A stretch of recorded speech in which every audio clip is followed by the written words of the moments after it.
how's it going? It's Jack again, and today's lesson we're going to talk about some theory, and namely the chromatic scale.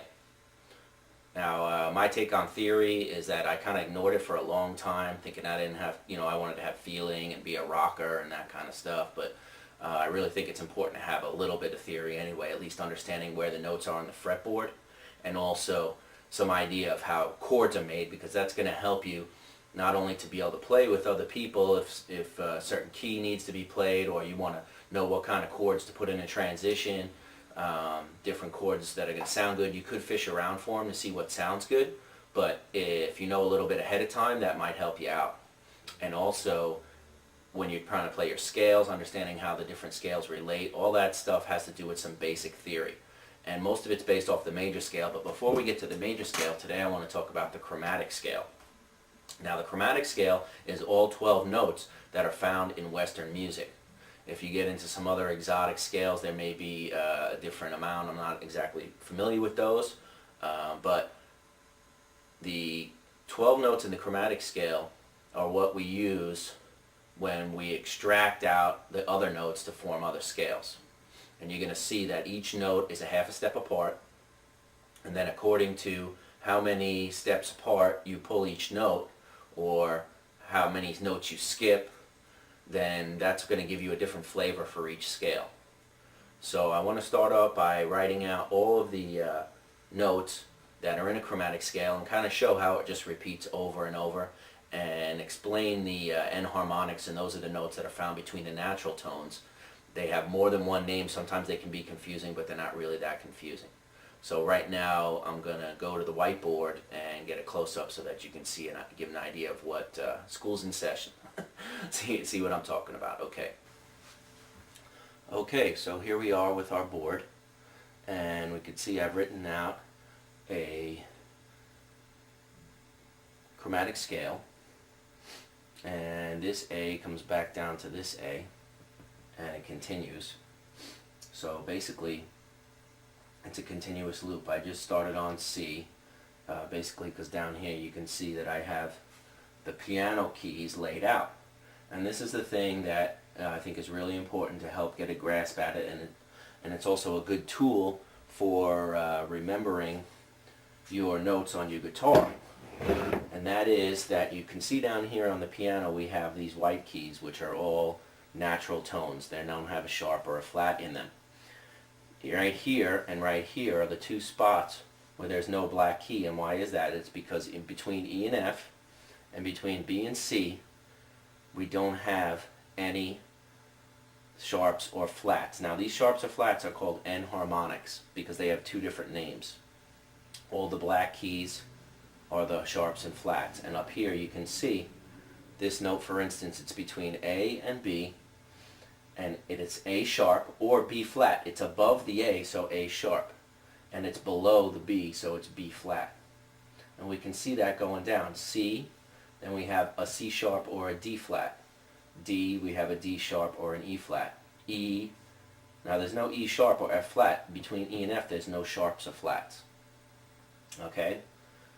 F sharp, G flat, G sharp, A flat, A sharp, B flat. Between B and C, no sharps or flats. C sharp, D flat, D sharp, E flat, and again between E and F, no sharps or flats. And this cycle just keeps repeating over and over. I have another tool that I made that I'm going to do in a future video that's going to help to be able to extract major scales and relative scales, all the modes, out of any key really, very quickly. And it also helps with some chord scales. That's another lesson though. But the thing that I want you to understand here is that in between each of these notes is a half of a step. That's a music terminology, and whatever. And that's the same as your guitar. So each fret on your guitar is a half a step apart. So if you could imagine these keys of the piano, if we were up here at the top instead of down on the bottom, this would be one fret, the next fret, the next fret, the next fret, the next fret, the next fret, the next fret. Okay? Half steps all the way across. So if you could find a C note on your guitar, you know if you skip one fret, the next note's going to be D. If you skip another fret, the next note's going to be E. But then you just go to the next fret. You don't skip a fret for F. You would skip a fret and go to G, skip a fret and go to A, skip a fret and go to B, then C is the next fret. And I'm going to get the guitar and show you how this lays out. So this is the important thing to understand. If you see B flat one time and you see A sharp another time, the reason for that is because in standard notation they have what they call a circle of fifths, and it's a way for people that read music in standard notation to know what key they're in by how many sharps or flats there are at the beginning of the piece. Also, it doesn't clutter up the notes. If you're familiar at all with a staff, I'll be doing a video on that too, just some basic primer, then the notes don't have the sharps and flats written all over them unless they go out of the scale. In the beginning of the music, it'll show you which notes are going to be sharp and which notes are going to be flat. Then, for the rest of the piece of the music, it's just assumed that those are. So if you, in other words, in the beginning of the music it says C sharp, then after that they're just going to write a C note because it's assumed it's C sharp. And if for some reason it wouldn't be C sharp, they put a little natural sign. But anyway, that's another video. But I just want you to understand, let's count the notes though. 1, 2, 3, 4, 5, 6, 7, 8, 9, 10, 11, 12. And then it repeats. Now we're back to C. No matter where we start, it comes right back around. Here's E. 1, 2, 3, 4, 5, 6, 7, 8, 9, 10, 11, 12. Back to E. That's the thing that you need to understand. It's an infinite cycle. Of course, it's not on a guitar because we only have a certain amount of octaves that we can play. Same thing on a piano. But just like they always talk about middle C on a piano, and once you find that, and then you can kind of get a reference, the same thing is true on the guitar. If you know this chromatic scale, and the reference point you're going to use is your open strings, I'll show you that in a minute, then you'll be able to find any note on the guitar. Now this down here is what I especially want to stress, because I think this is the best way to memorize or at least get a grip on where notes are on the guitar, especially on at least the top two strings. I would say that is the minimum theory you need to know, is be able to name these natural tones up and down the low E and the A string, because those are going to be reference points for chords.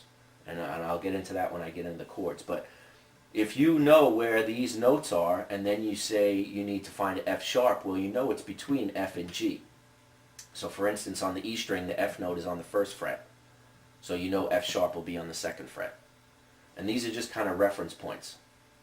And basically, if you can remember the E and the F and the B and the C, then you know for all the other notes you just skip.